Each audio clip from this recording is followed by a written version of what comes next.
মানুষ যতই পরীক্ষা দিক যতই পারুক, কিন্তু পরীক্ষার হলে প্রবেশ করলে মানুষের মধ্যে ভীতি কাজ করবেই। মীরার ক্ষেত্রেও তাই। ভয়ে বারবার ঘাম ঝরছে মীরার। ভীতি কাটাতে কাটাতে ইতিমধ্যে এক প্যাকেট টিস্যুও শেষ। পরীক্ষা শুরু না হওয়ার দরুন আদ্রিক সে সময় মীরার পাশেই ছিল। পরীক্ষা শুরু হতে আরও আধা ঘন্টা বাকি। তারা দুজনেই বাহিরে দাঁড়িয়ে আছে। আদ্রিক বারবার মীরাকে দেখছে। ভয়ে মুখটা ফ্যাকাশে হয়ে আছে। অস্থির দৃষ্টি মীরার। আদ্রিক মীরাকে অভয় দিয়ে বলল, আরে ভয় পেও না, সামান্য একটা পরীক্ষাই তো। এত ভয় পেলে আবার সব ভুলে যাবে তুমি। এই এক সপ্তাহ কানের কাছে এসে 24 ঘন্টায় বলেছেন পরীক্ষা কিন্তু সহজ হবে না, ভালো করে প্রস্তুতি নাও, না হলে কিছু পারবে না। এগুলো বলার পর আপনার মনে হয় আমি শান্ত থাকতে পারবো, শান্তিতে পরীক্ষা দিতে পারবো? নিজেই ভয় দেখিয়েছেন, এখন আবার নিজেই বলছেন ভয় না পেতে। মীরার কথায় আদ্রিক বোকা হাসলো, বলল, ওটা আমি তোমাকে এমনি বলেছিলাম যাতে তুমি ভয় পেয়ে পড়ো ভালো করে। মীরার রাগ লাগলো আদ্রিকের উপর খুব। লোকটা তো পোল্টিবাজ, কথার ছলে কিভাবে পোল্টি নিয়ে নেয়। মীরা কিছু বলবে তার আগে আদ্রিক বলল, দেখো তোমার পরীক্ষা শুরু হতে আর মাত্র 25 মিনিট বাকি। এখনই ভিতরে যাওয়া উচিত তোমার। পরীক্ষার্থী যদি পরীক্ষার 10 মিনিট আগে যায় কেমন দেখায়, তাই এখনই যাও। আদ্রিকের দিকে কটমট দৃষ্টিতে তাকালো মীরা। দাঁতে দাঁত চেপে ভিতরে চলে গেল। মীরার যেতে আদ্রিক স্বস্তির নিঃশ্বাস ফেলল।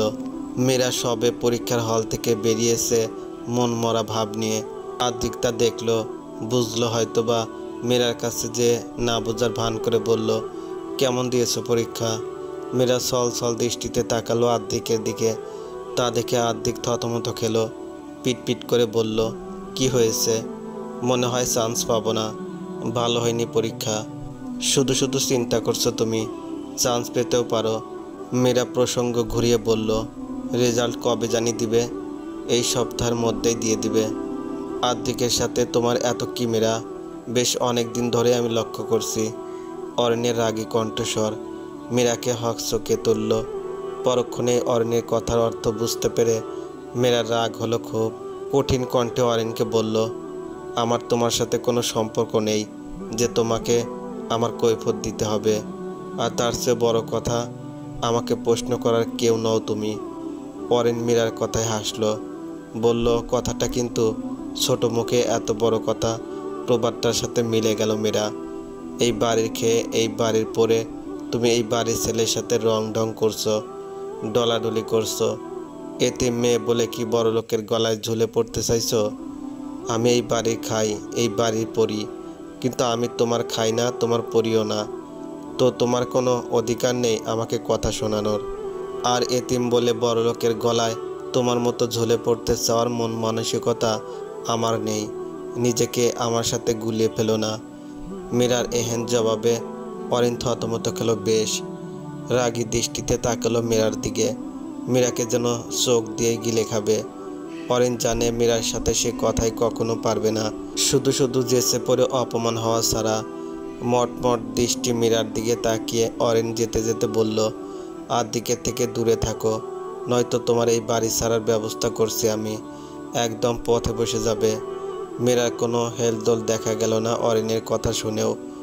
মীরার হাত পা রাগে অসম্ভব রকমের কাঁপছে। পরীক্ষা শেষে আদ্রিক তাকে বাড়ি দিয়ে কাজে চলে গেল, তা হয়তো বা অরিন বারান্দা দিয়ে দেখেছে, তাই সবটা না জেনেই তাকে এতগুলো কথা শুনিয়ে চলে গিয়েছে। ক্লান্ত দেহ নিয়ে বিছানায় গা এলিয়ে দিল মীরা। এত অশান্তি নিতে পারছে না সে। ভার্সিটিটায় চান্স পেয়ে গেলে একটা কিনারা হবে তার। পাশাপাশি স্কুল আর 2-3টে টিউশনি জোগাড় করতে পারলেই বিন্দাস দিন চলে যাবে তার। তার আগে ভার্সিটিতে চান্স পাওয়াটা জরুরি। শেষে দেখা গেল ভার্সিটিতে চান্স হলো না, তাহলে সব আশা ভরসা ভেঙে যাবে।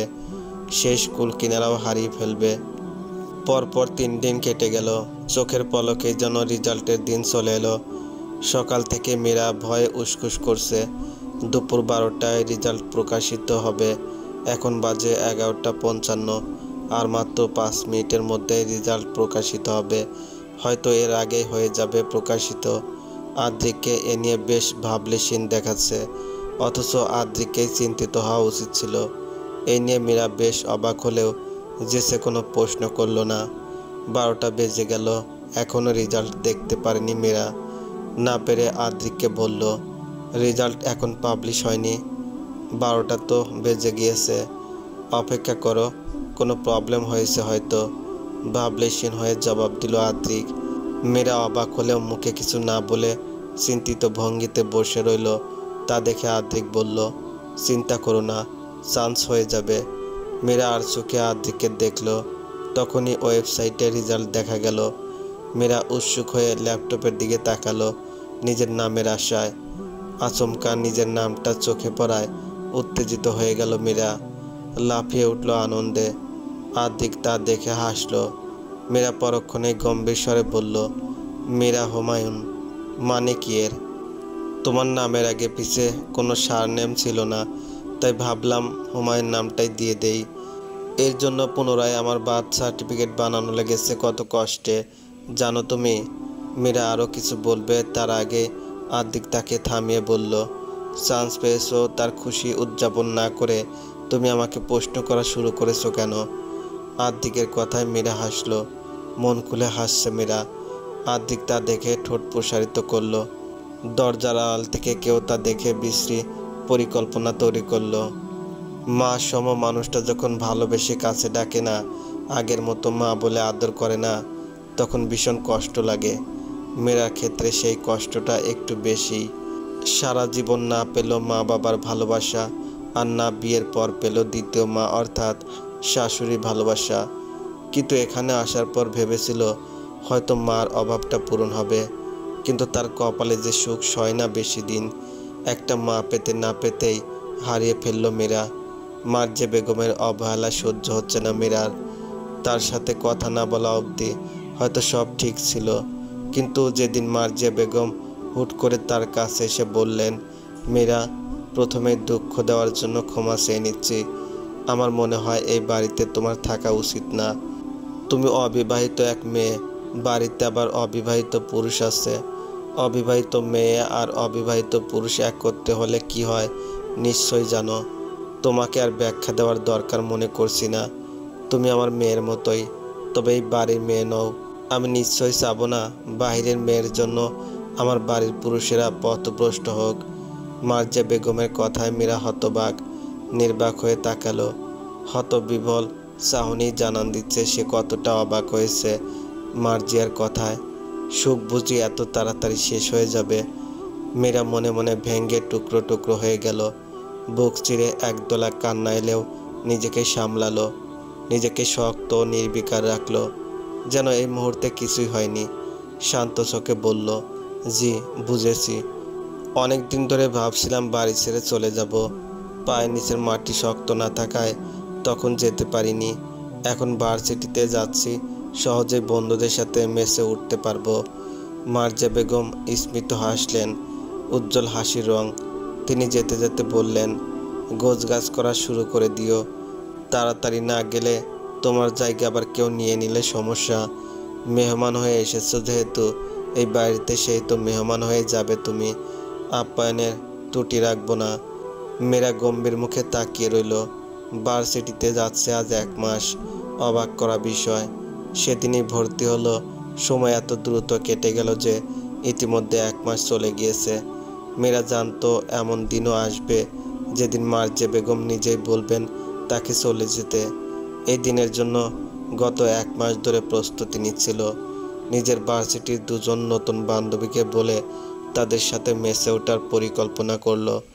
এটাতে তেমন দখল হয়নি, কিন্তু দখল হলো টিউশনি খুঁজতে। অনেক কষ্টে 3টে টিউশনি জোগাড় করতে পেরেছে মীরা। 3টে টিউশনি থেকেই মোট মাইনে 7,000, যা দিয়ে মোটামুটি চলে যাবে তার। অনন্ত হুমায়ুনের স্কুল চাকরিটাও ছেড়ে দেবে মীরা। এখনও এসব কিছু আদ্রিক জানে না। যা করেছে তারা আড়ালেই করেছে, কারণ আদ্রিক জানলে এসব কখনোই হতে দিবে না। মীরাও বলেনি আদ্রিককে, প্রয়োজন মনে করেনি। এত কিছুর পর মীরা ঠিক করলো আগামীকালই সে মেসে উঠবে। আর কিছুদিন তাদের ঘাড়ে বসে খেতে পারবে না সে। গলা দিয়ে না এই বাড়ির খাবার নামবে আর না এই বাড়ির পানি। কাল থেকে শুরু করবে তার আসল সংগ্রাম, বেঁচে থাকার সংগ্রাম। মেয়েরা চলে যাচ্ছ? বলেছিলাম একবার আদ্রিকের থেকে দূরে থাকো, নয়তো এই বাড়ি ছাড়া করব তোমাকে। শোনোনি আমার কথা? সেহেতু পস্তাতে তো হবেই। অরিনের টিটকারি মারা কথা শুনে মীরা হাসলো, বলল, আমি তো আগেই বুঝেছিলাম এইসবের পিছনে তোমার হাত আছে, কিন্তু বুঝেও কিছু বললাম না। তুমি এই বাড়ির হবু বউ, যা খুশি করতেই পারো। অরিন হাসলো মীরার কথায়, বিশ্বজয়ের হাসি। বলল, বাড়ি থেকে চলে যাচ্ছ বলে কিন্তু আমাদের সাথে সম্পর্ক ছিন্ন করো না মীরা। আমার আর আদ্রিকের বিয়েতে আসতে হবে না বুঝি তোমায়? মীরা ভ্রু কুঁচকে তাকালো অরিনের দিকে। মীরার থেকে কোনো জবাব পেল না বিদায় অরিন নিজেই বলল, আমাদের বিয়েতে আসার ইচ্ছা না থাকলেও তোমায় আসতে হবে মীরা। তুমি দেখবে কিভাবে আদ্রিককে আমি পাই। সেদিন তোমার আফসোসের শেষ হবে না। তুমি ভাববে আদ্রিকের মনের কোণে বাস করেও তার ঘরে কোণে থাকার জায়গাটুকু হারিয়েছ। অরিনের কথায় মীরা শব্দ করে হাসলো। এখানে যেন দু মানবীর প্রতিযোগিতা চলছে। মীরা তাচ্ছিল্য হেসে বলল, জানো পৃথিবীতে দু ধরনের এতিমেরা বাস করে। এক ধরনের এতিম আমার মতো হয়, আর আরেক ধরনের এতিম তোমার মতো হয়। বলে মীরা ব্যাগ নিয়ে হাঁটা ধরল। সেদিক তাকিয়ে রইল অরিন। আদ্রিক আজ 1 সপ্তাহ হলো বন্ধুদের সাথে ঘুরতে গিয়েছে দূরে কোথাও, তাই বাড়ির কোনো খবরই তার কাছে নেই, কেউ দেয়ও নি। মীরা যেতে বাড়িটা আবার মৃতরূপে রূপান্তরিত হলো। সবাই জানে এবং দেখলো মীরা চলে যাচ্ছে, কিন্তু কেউ কিছুই বলল না। মার্জে বেগমের আদেশ।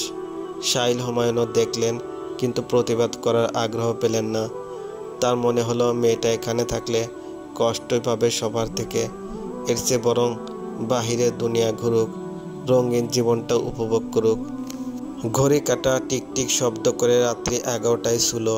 ক্লান্ত দেহ নিয়ে বিছানায় শুয়ে আছে মীরা। চোখে ঘুম নেই, আনমনা ভাব নিয়ে ছড়িয়ে ছিটিয়ে বিছানায় শুয়ে আছে, চোখ ঘূর্ণায়মান ফ্যানের দিকে। জীবনটা কিভাবে যেন চোখের পলকেই বদলে গেল। জীবন মানেই হয়তো এটা। ভাগ্যের কোনো এক প্রান্তে সে আচমকায় তার মোড় ঘুরে যায়। মোড়গুলো তাকে খুব চিকন সরু পথের মতো। তাতে হাঁটতে হাঁটতে পড়ে গেলেই জীবনে হেরে যাবে। আর যদি বুদ্ধির সাথে হাঁটো, সব কিছুর মোকাবেলা করো, তাহলে এই জীবনের আসল বিজয়ী তুমি। না থেমে, না হেরে, বুদ্ধির সাথে সব কিছুর মোকাবেলা করলে একসময় সকল অর্জন তোমার হাতে। নিজের জীবনটা তোমার হাতে থাকবে। একবার সফল হলে এই জীবনকে যেমনভাবে চালাতে চাবে ঠিক তেমনিভাবে জীবনটা চলবে। কিন্তু জীবনে থেমে গেলে তো হেরে গেলে। সকল অর্জন, সফলতা তোমার দুয়ারে এসে দাঁড়িয়ে থাকলেও সেই দুয়ারে কোনোদিন খুলবে না, কারণ তুমি তো হেরে গিয়েছো। এক নাগারে কথাগুলো ভাবলো মীরা। বিচলিত চাহনি তার। বিছানা থেকে লাফিয়ে উঠল। মনে মনে দৃঢ় প্রতিজ্ঞা করলো সে সফল হবে একদিন। এই জীবনে জিতে দেখাবে নিজের বেঁচে থাকার সংগ্রামেও একদিন সফল হবে। সেদিন খুব দ্রুতই আসছে। অনিমা তনিমা 2 বোন। বোন ঠিকই, কিন্তু তারা যমজ। সেই সাথে তারা মীরার খুব ভালো বান্ধবীও। তাদের সাথে মেসে উঠেছে। ভার্সিটিতে আসার পর শুরু থেকেই তাদের সাথে সখ্যতা হয়। 1 মাসেই এই সখ্যতা দৃঢ় হয়। মীরাকে টিউশনি খুঁজে দিতে এই 2 বোনেরই অবদান বেশি ছিল। সকাল সকাল তনিমা আর অনিমা মীরার কাছে আসলো। মীরা তখন পড়ছিল এক মনে, একটু পর ভার্সিটিতে যেতে হবে। আজ নাকি টেস্ট হবে। ভার্সিটিতে তারই প্রস্তুতি। তনিমা আর অনিমা দীর্ঘশ্বাস ফেলল। এত পড়া তারা জন্মেও পড়েনি। সেই পড়া মীরা একদিনেই পড়ছে। অনিমা বলল, মীরা তোর পড়া হয়নি? তোর জন্য একটা গুড নিউজ আছে তো। অনিমার কথায় মীরা পড়তে পড়তে বলল, ব্যাড নিউজ থাকলে সেটাই বল। গুড নিউজ শুনতে চাস না? চাই, কিন্তু গুড জিনিসটা আমার সাথে যায় না, তাই বললাম ব্যাড নিউজ থাকলে আগে সেটাই বল। তনিমা ফট করে বলল, ব্যাড নিউজ নেই, তবে খালি একটা গুড নিউজ আছে। সেটাই বল তাহলে। তোর জন্য আরেকটা টিউশনে জোগাড় করতে পেরেছি। একটা ছেলেকে পড়াবি। ক্লাস মনে হয় 3। বাসাটাও বেশি দূরে নয়, এখান থেকে 15-20 মিনিটের রাস্তা। অনেকদিন পর আবারও সেই চিরচেনা মুখ দেখে স্তম্ভিত হলো মীরা। বিস্ময়ে যেন তার পা মাটিতে পড়ছে না। অবাক নয়নে তাকিয়ে আছে মেয়েটির দিকে। তখনই এক মাঝবয়সী মহিলা এসে মীরাকে বলল, তুমি মীরা না? সাদনানের জন্য যাকে আমার বোন ঠিক করে দিয়েছিল। আমি অনিতা, সাদনানের মা। অনিমা তনিমার যে বড় বোন আছে তা পূর্বে জানতো না। অনিতার কথায় এই মাত্র জানলো তাদের বড় বোন অনিতার ছেলে সাদনানকে পড়ানোর জন্যই অনিমা তনিমা এত জোরাজোরি করছে। না হলে এই টিউশনি করাতে নারাজ ছিল সে। কিন্তু অনিমা তনিমার যুক্তির কাছে না হেরে পারেনি মীরা। তাদের ভাষ্যমতে, দেখ মীরা, 3টে টিউশনি করছিস, এর মধ্যে একটা টিউশনি নড়বড়ে, কখন চলে যায় ঠিক নেই। এর মধ্যে যদি আরেকটা টিউশনের জোগাড় যেহেতু হয়েছে সেহেতু তুই সেটাও কর। না হলে ওই টিউশনি আর এই টিউশনি হাতছাড়া হলে নিজের খরচ চালাতে পারবি না। তাদের কথায় বাধ্য হয়ে পড়াতে এলো মীরা। এসে এমন দৃশ্য দেখার জন্য প্রস্তুত ছিল না মীরা। তার মানে আদ্রিকার শ্বশুর বাড়িতে এসেছে পড়াতে। এতক্ষণে স্তম্ভিত মীরার দিকে তাকালো আদ্রিকা। বিস্ময়ে তার চোয়াল হা হয়ে গিয়েছে। হতবাক নয়নে তাকিয়ে আছে মীরার দিকে। মীরা চোখ সরিয়ে নিল অভিমানে। আদ্রিকা তার সাথে যোগাযোগের কোনো চেষ্টা করেনি। তবে সে কেন যে সে কথা বলবে? সে বলবে না। মীরা বলল, জি, আমি সাদনানকে পড়ানোর জন্য এসেছি। ওর ঘরটা দেখিয়ে দিলে ভালো হয়। অনিতা বললেন, হ্যাঁ আদ্রিকা, একটু কষ্ট করে সাদের ঘরটা দেখিয়ে দিবে? আদ্রিকা চমকালো, দ্রুত মাথা নেড়ে বলল, আসো। মীরা চুপচাপ আদ্রিকার পিছনে হাঁটা ধরল। শুরুটা আদ্রিকায় করলো। বলল, মীরা কেমন আছো? ভালো। মীরা সোজাসাপটার জবাবে আদ্রিকা অবাক হলো। মীরা কি কোনোভাবে রাগ করেছে যোগাযোগ না করাটাই স্বাভাবিক। আদ্রিকা বলল, মীরা, আমি জানি তুমি অভিমান করেছো, কিন্তু বিশ্বাস করো যোগাযোগ করার মতো পরিস্থিতিতে ছিলাম না আমি। অনেক কষ্টে ভাইয়ের নিজের কথা সম্পূর্ণ করতে পারল না আদ্রিকা। মীরা থামিয়ে দিল তাকে। বলল, আদ্রিকা আপু, আমাকে বোঝানোর দরকার নেই। আমি বুঝেছি তুমি নিশ্চয় বাধ্য হয়ে পারোনি। তুমি হঠাৎ টিউশনি শুরু করলে যে, স্কুলের বেতনে পোষাচ্ছিল না। ওই বাড়িতে আমি থাকছি না, তাই স্কুলেও চাকরি করার প্রয়োজন বোধ করিনি, তাই ছেড়ে দিয়েছি। চাকরি ছেড়ে দিয়েছি, এখন পেটেও দানা পড়ার জন্য কোনো কিছু করতে হবে, তাই কয়েকটা টিউশনে জোগাড় করে টিউশন করাচ্ছি। মীরার কথায় অবাক হলো আদ্রিকা। তার যাওয়ার পরই এত কিছু হলো? আর যাওয়ার পর দিয়েই কি মীরাকে অবহেলা করা শুরু হয়ে গেল? মীরা কোথায়? তোমরা ওকে বের করে দিয়েছো? গম্ভীর কণ্ঠে প্রশ্ন করল আদ্রিক। সবাই তখন উপস্থিত। আদিল হুমায়ুন বললেন, সামান্য মেয়ের জন্য আমাদের এইভাবে জড়ো করার মানে কি? ও সামান্য নয় বাবা। মার্জিয়া বেগম বললেন, মীরা চলে গিয়েছে এখান থেকে, ওর বান্ধবীদের সাথে মেসে উঠেছে। আদ্রিক তাচ্ছিল্যের স্বরে বলে, চলে গিয়েছে নাকি বের করে দিয়েছো তোমরা আমার অনুপস্থিতিতে? মার্জিয়া গম্ভীর মুখে বললেন, আদ্রিক, আমি তোমার মা, আমার সাথে এইভাবে কথা বলতে পারো না তুমি। আর তোমার বিয়ে ঠিক হয়ে আছে অরিনের সাথে। অন্য মেয়ের নাম তোমার মুখে শোভা পায় না। অরিন এবার মুখ খুলল। ও এবার কিছু একটা না বললে আদ্রিক ভাববে সবাই মীরাকে বের করে দিয়েছে। হ্যাঁ, বের করেছে, কিন্তু তা তো আদ্রিককে জানতে দেওয়া যাবে না। আদ্রিক জানলে সব শেষ। অরিন আদ্রিককে বলল, আদ্রিক, তুই শুধু সবাইকে দোষ দিচ্ছিস। মীরা নিজ ইচ্ছাতেই বাড়ি ছেড়ে চলে গিয়েছে। কতদিন এই বাড়িতে থেকেছে, তখন তো কেউ কিছু বলেনি। তো হুট করে ও কেন বাড়ি ছাড়বে? নিশ্চয়ই ওর নিজ ইচ্ছাতেই। বলেই অরিন দমল। অরিনে কথা ফেলে দেওয়ার মতো না। তার মানে আসলে মীরা নিজের ইচ্ছাতে গিয়েছে। কেন? আদ্রিকের অনুভূতির জন্য। আদ্রিকের খারাপ লাগছে, কান্নাও পাচ্ছে। আদ্রিক কিছু না বলেই নিজের ঘরে চলে গেল। আদ্রিকের যেতেই সবাই চলে গেল। থেকে গেল মার্জিয়া আর অরিন। অরিন মার্জিয়াকে বলল, আন্টি, আদ্রিক কোনোভাবে সত্যটা জেনে গেলে তুমি চিন্তা করো না, যতদিন জানবে ততদিনে তোমাদের বিয়ে হয়েও যাবে। অরিন জোরপূর্বক হাসল। এর মাঝে সাদনানকে পড়াতে অনেক দিন কেটে গিয়েছে মীরার। আদ্রিকার যোগাযোগ না করার কারণও জানে মীরা।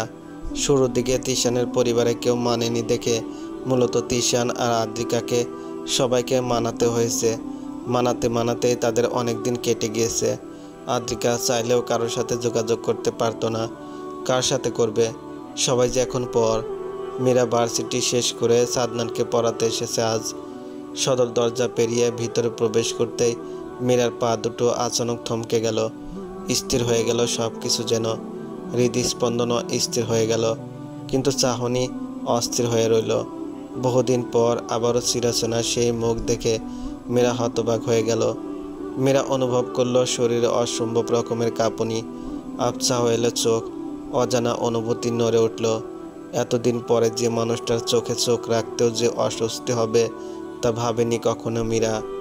অস্বস্তিতে মীরা এদিক ওদিক তাকাচ্ছে। আদ্রিকের চোখে তাকানো যাচ্ছে না, কিন্তু মীরা বেশ ভালোই বুঝতে পারছে আদ্রিক তার দিকে স্থির দৃষ্টিতে তাকিয়ে আছে। অবাক হয়েছে নাকি জানা নেই মীরার, কিন্তু আদ্রিকের আগমন তাকে ভাবাচ্ছে। আদ্রিকা তো কারোর সাথে যোগাযোগ করতে পারেনি, তাহলে আদ্রিক কিভাবে চিনল আদ্রিকার শ্বশুর বাড়ি? তবে কি আদ্রিকা শুধু আদ্রিকের সাথে যোগাযোগ করেছে? আদ্রিক মন্থর কণ্ঠে বলে উঠল, আদ্রিকা, আমি এখানে এসেছিলাম বিয়ের দাওয়াত দিতে। কথাটা মীরার কর্ণপাত হতেই মীরার অন্তর কেঁপে উঠল। চমকে তাকালো আদ্রিকের দিকে। আদ্রিকের স্থির দৃষ্টিপাত তখনও তার দিকে। ইতস্ততভাবে নড়ে চড়ে উঠল মীরা। আদ্রিকা তখন বলল, হুট করে বিয়ের সিদ্ধান্ত নিলে যে? আদ্রিক গলা খেকিয়ে উঠল, বলল, হুট করে মানে? বিয়ে আগে থেকে ঠিক ছিল আমার আর অরিনের। আমার কারণেই না বিয়েটা হচ্ছিল না। এখন যেহেতু আমার অসুবিধা নেই, তাই বাড়ির সবাই তাড়াতাড়ি বিয়েটা পড়াতে চাচ্ছে। আদ্রিকের কথায় খুব একটা খুশি হলো না আদ্রিকা। অরিনকে সে চেনে, তার পছন্দ না অরিনকে। একজন ভাবি হিসেবে অরিন মীরার মতো এতিম হলেও আদ্রিকার কোনো দিন অরিনের প্রতি টান অনুভব হয়নি। মীরার দিকে তাকালেও যেন একটা অজানা মায়া টান এসে পড়ে। ভাইয়া, আমি বা আমরা কেউ আসতে পারবো না। আমাকে আর তিশানকে কেউ মেনে নেয়নি। কোন মুখে আমি যাব তোমাদের বিয়েতে? কেউ মেনে নেয়নি তাতে কি? তুই আমার নিজের ভাইয়ের বিয়েতে যাচ্ছিস। কে কিসে মাথা ঘামালো তা নিয়ে তুই কেন মাথা ঘামাচ্ছিস? তুই আসবি আমার বিয়েতে মানে আসবি। আর একটা কথা বললে ভুলে যাবি আমি তোর ভাই। এলোমেলো পায়ে আদ্রিকের পাশে হাঁটছে মীরা। আর সাদনানকে তাড়াতাড়ি পরিয়ে বেরিয়ে এসেছিল, কিন্তু কে জানতো বের হয়ে আদ্রিকের মুখোমুখি হতে হবে। আদ্রিককে দেখেও না দেখার ভান করে চলে যেতে নিল। তখনই আদ্রিক আচমকা মীরাকে বলল, শোনো মীরা। মীরা থমকে গেল, নতজানু হয়ে বলল, জি। হাঁটতে থাকো, যেতে যেতে বলছি। জবাব দিল না মীরা, চুপচাপ হাঁটতে লাগলো। পাশাপাশি আদ্রিকও হাঁটতে শুরু করলো। প্রথমে দুইজনই মৌন, এবার শুরুটা মীরাই করলো। বলল, কি জানি বলবেন? আদ্রিক কিছু মনে পড়ার ভঙ্গিতে বলল, ও হ্যাঁ, আমার বিয়ের নিমন্ত্রণ দিতাম তোমাকে। এতদিনের সম্পর্ক ছিল আমাদের, তার উপর আদ্রিকার ফ্রেন্ড তুমি, সেহেতু দাওয়াত তো তোমাকে দেওয়াই লাগে। বলে একটা কার্ড বের করে হাতে নিল মীরা। স্বভাব সুলভ গম্ভীর মুখে বলল, ধন্যবাদ। আপনার কথা শেষ। কি ক্ষতি করেছিলাম আমি তোমার? মানে? সোজা বাসায়ই তো বললাম। কি এমন ক্ষতি করেছি যে আমার জন্য বাড়ি ছেড়ে চলে আসলে? আদ্রিকের কথায় মীরা মুচকে এসে বলল, ক্ষতি আপনি করেননি আদ্রিক, ক্ষতি তো আমার ভাগ্য করেছে। কথা না পেছালে কি তোমার হয় না? আমাকে না ভালোবাসলে আপনার হয় না? কেন এত ভালোবাসার কাঙ্গাল আপনি? আমার আর কারো ভালোবাসার প্রয়োজন ছিল না মীরা, তোমার ভালোবাসা ব্যতীত। আমার আফসোস, শক্ত কলসে আবৃত থাকা মানবীর কোমল হৃদয়ে আমার জায়গা হয়নি। আমি ব্যর্থ। আপনি ব্যর্থ নন, ব্যর্থ আমি। আমার ব্যর্থতার জন্যই আজ আপনি আমাকে পাননি। মীরার কথাগুলো শুনে আদ্রিকের মনে তোলপাড় শুরু হয়ে গেল। সব কিছুর আড়ালে নিশ্চয় কিছু আছে, যা কিনা সে জানে না। মীরা তার থেকে লুকাচ্ছে কিছু, তা সে জেনেই ছাড়বে যে করেই হোক। আদ্রিক কিছু বলবে তার আগেই মীরা বলে, আজ আসি, আপনার বিয়ের জন্য অভিনন্দন। বলে সে জায়গা থেকে মীরা দ্রুত চলে আসলো। কেউ না জানুক, সে তো জানে তার কত কষ্ট লাগছিল আদ্রিককে বিদায় জানাতে। আর সে আদ্রিকের চেয়েও বড় অসহায়, আদ্রিকের চেয়েও ভালোবাসার বড় কাঙ্গাল সে। বুকে দলা পাকিয়ে কান্নারা ভিড় করেছে। বিছানায় শুয়ে শুয়ে বিয়ের নিমন্ত্রণ পত্রটা উল্টে পাল্টে দেখছে মীরা। আগামী সপ্তাহে বিয়ে, খুব দ্রুতই সব হচ্ছে। আদ্রিকের কি এত তাড়া মীরাকে ভোলার? কোথায়, তার তো এত তাড়া নেই। তবে আদ্রিক কেন তাকে ভুলতে চায়? এইসব ভেবে মীরা আনমনে হাসল। অনিমা তনিমা মীরাকে দেখছে। মলিন মুখের মীরাকে দেখে তারা অভ্যস্ত নয়। তারা অভ্যস্ত গম্ভীর মুখের মীরাকে দেখে। তাদের কাছে মীরাকে একদমই দুঃখী মানায় না। অনিমা মীরাকে বলল, মীরা, কি হয়েছে? মনে হচ্ছে সদ্য ছ্যাঁকা খাওয়া প্রেমিকা। মীরা মলিন মুখে হাসল। হ্যাঁ, তাই তো, কিন্তু আমি ছ্যাঁকা খাওয়া নয়, ব্যর্থ প্রেমিকা। মীরার কথায় অনিমা আর তনিমা দুজনই থতমত খেল। দুজনে একে অপরের মুখের দিকে চাওয়াচাই করলো, কিন্তু কেউই কিছু বুঝলো না মীরার কথার অর্থ। মীরাকে কিছু জিজ্ঞেসও করলো না। মীরা নিজের ব্যক্তিগত জীবন সম্পর্কে কাউকে কখনো কিছু বলে না। এই নিয়ে কেউ জিজ্ঞেসও করে না, কারণ তারা তো জানে এইসব মীরার পছন্দ না। বৃষ্টি চান এক রাত, ঝিরঝিরে বৃষ্টিতে মুখরিত চারদিক। ঘুম আসছে না মীরার, মন যেন উসখুস করছে কোনো কারণে। মীরা ধীর পায়ে বিছানা থেকে উঠে বারান্দায় গেল। বারান্দায় নেট লাগানো, নেটের মাঝে আবছা আবছা এক মানবকে বৃষ্টিতে দাঁড়িয়ে ভিজতে দেখা যাচ্ছে। মানবের দৃষ্টি তখন মীরার দিকে। মীরা পিলে চমকে উঠল, থরথর করে কাঁপতে লাগলো হাত পা। আচমকা এক বৃষ্টি চান রাতে আদ্রিকের সাথে বিয়ে হয়ে গেল মীরার। আচানক অদ্ভুতভাবে বিয়ে হলো তাদের। মীরা হন্তদন্ত করে নিচে নেমে দেখে আদ্রিক দাঁড়িয়ে আছে। মীরা হাত পা তখনও কাঁপছিল তিরতির করে। মীরা শুকনো শুকনো ঢোক গিলল। আদ্রিক তখন তার দিকে তাকালো। মীরার চোখ দুটো আবছা হয়ে আসছে। আদ্রিক ধীর পায়ে মীরার কাছে আসতে লাগলো। মীরা এক জায়গাতে স্থির হয়ে দাঁড়িয়ে রইল। আদ্রিক মীরার থেকে দূরত্ব রেখে দাঁড়িয়ে রইল। মীরা বলল, কারণ জানি। তারপর জিজ্ঞেস করছি, এখানে কেন আপনি? তুমি যেই কারণ ভাবছো। আদ্রিক, আপনার বিয়ে। তুমি বিয়ে করলে এই বিয়ে বন্ধ। আমি করব না অরিনকে বিয়ে। মীরা ঢোক গিলল, বলল, অরিনের মধ্যে কি কমতে আছে? অরিন শিক্ষিত, দেখতে সুন্দর, চাইলে ভালো মানের চাকরিও করতে পারবে। অরিনের সামনে আমি কিছুই না। তুমি কি মনে করো আমি সৌন্দর্যের পিছনে ছুটি? যদি তাই হতো তাহলে এখন আমি তোমার সামনে থাকতাম না। আমি না চাইতেও বারংবার বেহায়া হয়ে যাচ্ছি তোমার সামনে। আমি তো এতটাও বেহায়া না। মীরা অপলক দৃষ্টিতে তাকালো আদ্রিকের দিকে। আদ্রিক ধীর কণ্ঠে বলল, মীরা, আমি অরিনকে ভালোবাসি না। অরিনের সাথে কখনোই আমার সম্পর্ক ছিল না, ছিল শুধু বন্ধুত্ব। এই বন্ধুত্বটাকে সবাই সম্পর্ক ভালোবাসা বলে চালিয়ে দিল। ইচ্ছা মনের বিরুদ্ধে যে অরিনের সাথে বিয়ে ঠিক করলো।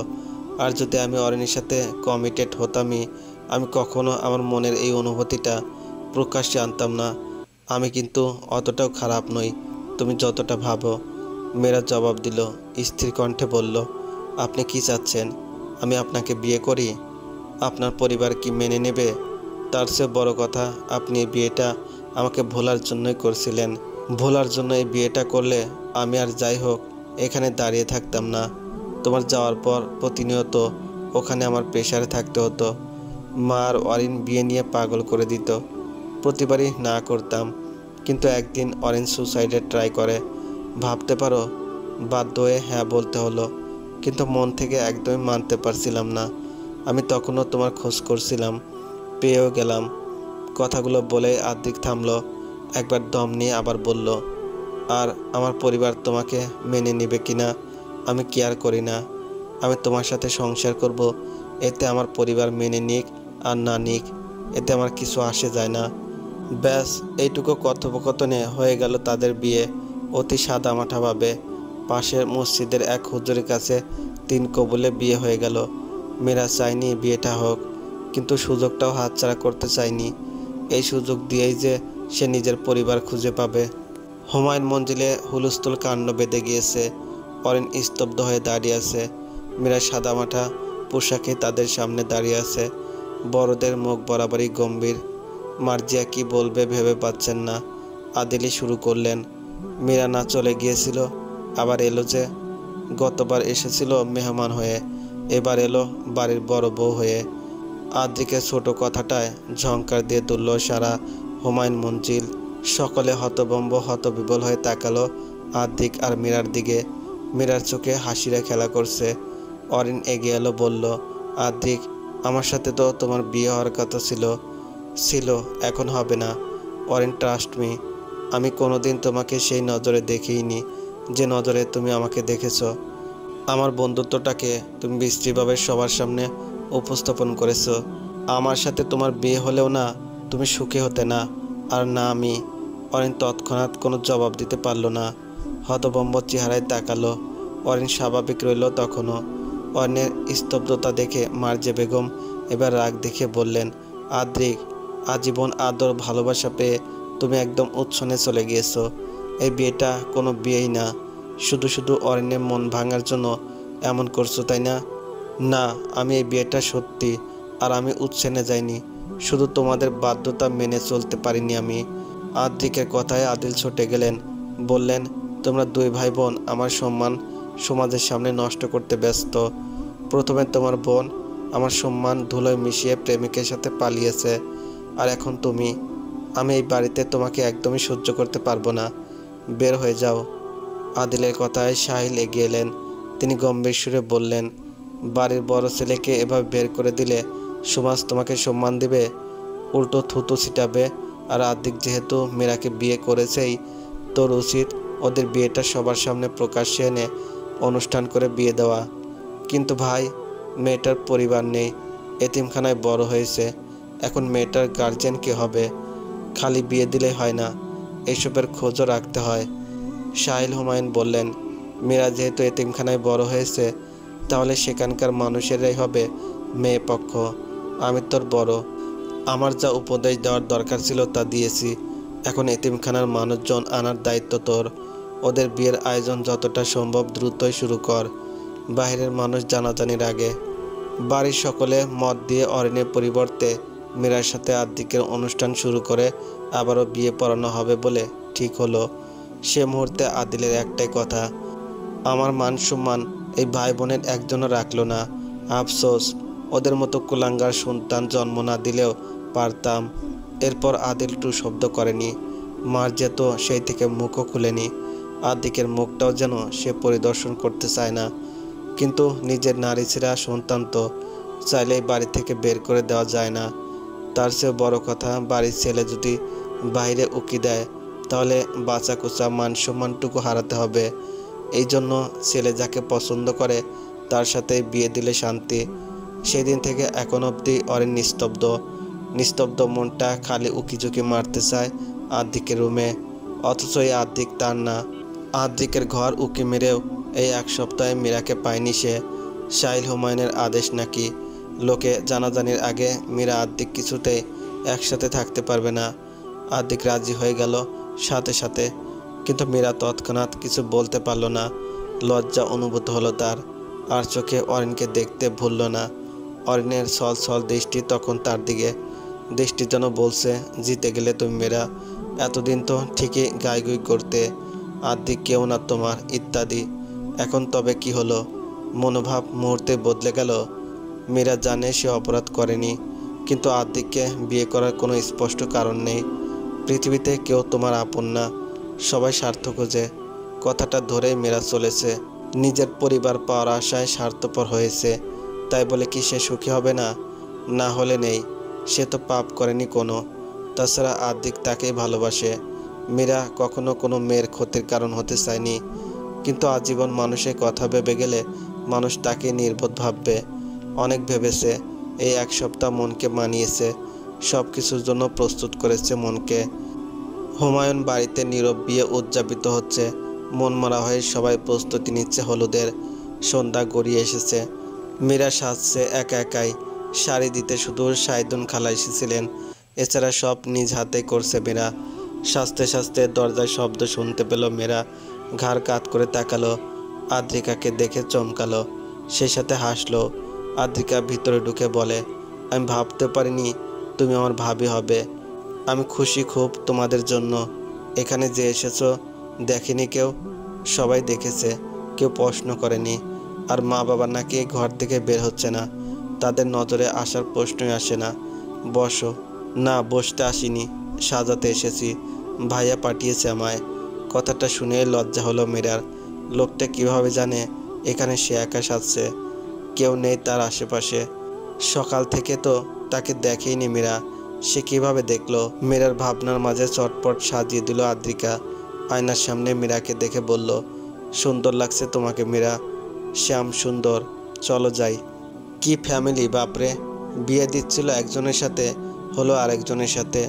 আরে ভাই, যেহেতু আরেকজনের সাথে বিয়ে হচ্ছে, তাহলে বিয়ের কার্ডে অন্য মেয়ের নাম দিলে কেন? শুধু শুধু এতে মেয়েটাকে এত শত স্বপ্ন দেখিয়ে কী লাভ হলো? শুনেছি এর আগেও নাকি এই ছেলের বিয়ে হতে যেও হয়নি, তো আবার একই মেয়ের সঙ্গে। ছেলে বিয়ের আগের দিন নাকি মানা করে দেয়, পরে বোনের বিয়ে দিতে গেলে বোনটাও পালিয়ে যায়। কেমন সন্তান পেলেছে, মা বাবার সম্মান রক্ষা করতে পারে না। আমার ছেলে মেয়ে হলে এতক্ষণে ত্যায্য হয়ে যেত। এত অন্যায় আবার আমি সহ্য করতে পারি না। মুখের কথা সবার, চুপ করে হজম করছে সকলে। কিছু বলার নেই তাদের, কি বলবে, কোন মুখেই বা বলবে। কিন্তু সাহিল হুমায়ুন এবারও চুপ থাকলেন না, বললেন, ঠিকই তো, আপনারা অন্যের বাড়িতে এসে তাদের নামে সমালোচনা করছেন। একটাবার বাড়ির পরিস্থিতি বোঝার চেষ্টা করেছেন? বাড়ির সবাই কেমন পরিস্থিতিতে পড়েছে সেটা শুধু আমরাই জানি। অযথা আপনার মাথা ঘামানো লাগবে না। ব্যাস এতটুকুই যথেষ্ট তাদের মুখ বন্ধ করতে। সাদামাটাভাবে সম্পন্ন হলো হলুদ, নিচ থেকে সব করেছেন সাহিল। সবটা সামলাতে পারেননি, তারপরও পেরেছেন। কিন্তু হলুদে অনুপস্থিত ছিল মার্জিয়া আর আদিল। তাদেরকে কেউ ডাকেওনি, শুধু শুধু তামাশা করে কী লাভ? মীরা দরজা বন্ধ করে বসে আছে, মন খারাপ তার। আদ্রিকা চলে গিয়েছে, কাল আবার আসবে। কিন্তু মন খারাপের কারণ এটা না, কারণ হলো তার বিয়েতে তার মা বাবা উপস্থিত নেই। মা বাবা না থাকার যে কি কষ্ট, যার নেই সে বুঝে। আজ তার মা বাবা থাকলে এমন একটা জীবন কাটাতে হতো না মীরার, শান্তিপূর্ণ একটা জীবন থাকতো। কিন্তু এখানে তো সে এসেছে পিতামাতার খোঁজে। শুরু হলো সবে, ধীরে ধীরে সবই জানা যাবে। মীরার ভাবনার মাঝে দরজায় শব্দ হলো, অদ্ভুত গঙ্গানি শব্দ। মীরা দরজা খুলে দিল নির্ভীকভাবে। দরজা খুলে টুলতে টুলতে প্রবেশ করলো আদ্রিক। মীরা তাকালো, বিশ্রী গন্ধ নাকে এলো। বুঝলো আদ্রিক মদ্যপান করেছে। আদ্রিক নিজেই বলল, মীরা, আমার খুব কষ্ট হচ্ছে। কেন? আমি তোমাকে তোমার প্রাপ্য সম্মানটুকু দিয়ে এই বাড়িতে আনতে পারছি না। কেউ তোমাকে মেনে নিচ্ছে না।